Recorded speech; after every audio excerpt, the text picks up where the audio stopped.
We use computers every single day, but let's be real. For most of us, they're basically magic boxes. Well, today, we're going to pry open that box. We're going to peek under the hood and really understand how a computer actually works. I mean, really think about that for a second. You click your mouse and boom, a whole universe of stuff happens on screen. But what's the chain reaction that gets you from that click to, well, to this? That's the journey we're going to take right now. Let's trace that single click and see where it goes. All right, so before we can meet the team of parts inside the computer, we need to get one thing straight. There are two totally different ways to look at a computer system. Think of it kind of like building a house. First, you have the architect's blueprint, and then you have the actual physical construction work. And that's exactly what we see here. On one side, you've got computer architecture. This is the what. It's the logical blueprint, the set of rules that a programmer sees and works with. On the other side is computer organization. That's the how, the physical nuts and bolts, the actual hardware that brings that blueprint to life. For this explainer, we're really going to be focused on the blueprint, the architecture that's basically the same across almost every computer out there. So here's the most important idea to grasp. A computer isn't just one thing. It's actually a team of 5 different parts, or functional units. And for anything to happen, they all have to work together perfectly. So let's go meet the team. And here they are. This diagram is basically our map for the next few minutes. You can see the input, the output, the memory, and then the processor, which itself is split into 2 jobs, control and arithmetic/logic. The best way to think about this is like an office. You've got the mail room, you've got the filing cabinets, you've got the manager making sure everything runs smoothly, and you've got the super smart accountant who just crunches all the numbers. Let's break down what each one does. We'll start at the most logical place, how the computer actually communicates with the outside world, with us.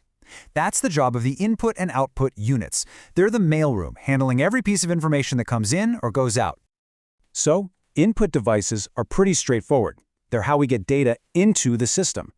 Every time you type on your keyboard or move your mouse, these devices are translating your physical movements into electrical signals that the computer can actually understand.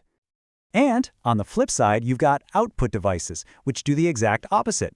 They take all those electrical signals that the computer has been working on and turn them back into something we humans can understand, like the words you're seeing on your screen right now, or a page coming out of a printer. Okay, now we're moving from the mailroom to the executive suite. We're talking about the brain of the whole operation, the main decision maker. This is the central processing unit, better known as the CPU. But here's the thing. The CPU isn't just one brain. It's more like a 2-person leadership team. First, you have the control unit. Think of this as the manager, the supervisor, who directs all the traffic and tells everyone else what to do. And then you have the arithmetic and logic unit, which is the specialist, the math whiz, who just sits there and crunches all the numbers. I love this quote from the source material because it just perfectly sums up the control unit's job. It doesn't actually do any of the math or the processing itself. Nope. Its job is to be the supervisor. It reads instructions from our programs and then sends signals to all the other parts to make sure everything happens in the right order. It's the conductor of the entire orchestra. And then we have its partner, the Arithmetic Logic Unit, or ALU. Its job is incredibly simple, but also unbelievably powerful. When a calculation needs to happen, the control unit zips the data over from memory. The ALU does the math, adds, subtracts, compares 2 numbers, and then it immediately sends the result right back to memory. Simple, right? The crazy part is that it does this billions of times every second. Now, we've mentioned memory a few times, and that's because it's absolutely central to everything. This is the computer's workspace. It's where all the data, all the instructions, and all the results are stored, whether it's for a split second or for years. This analogy really nails the difference between the 2 types of memory. Think of primary storage, or RAM, as your desk. It holds everything you're working on right now. It's super fast to grab stuff from it, but when you turn the computer off, that desk gets wiped clean. It's temporary. That's where secondary storage, like a hard drive, comes in. That's the filing cabinet. It's a bit slower to get stuff out of, but it's where you store everything safely for the long term. Okay, so we've met all the players on the team, we know their jobs. Now for the really fun part. Let's see how they all work together to do something as simple as typing a letter. So let's trace it. You press a key on your keyboard. That's the input unit doing its job.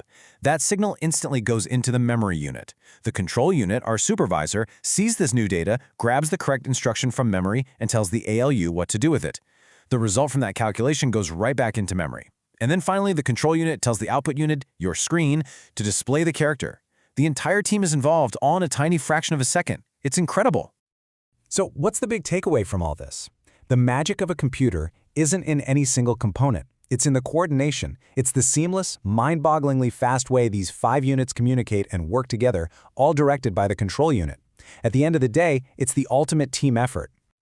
And that's our tour of the inside of the Magic Box. Now that you've met the whole team, the input, output, the memory, the control unit, and the ALU, I'll leave you with a question to chew on.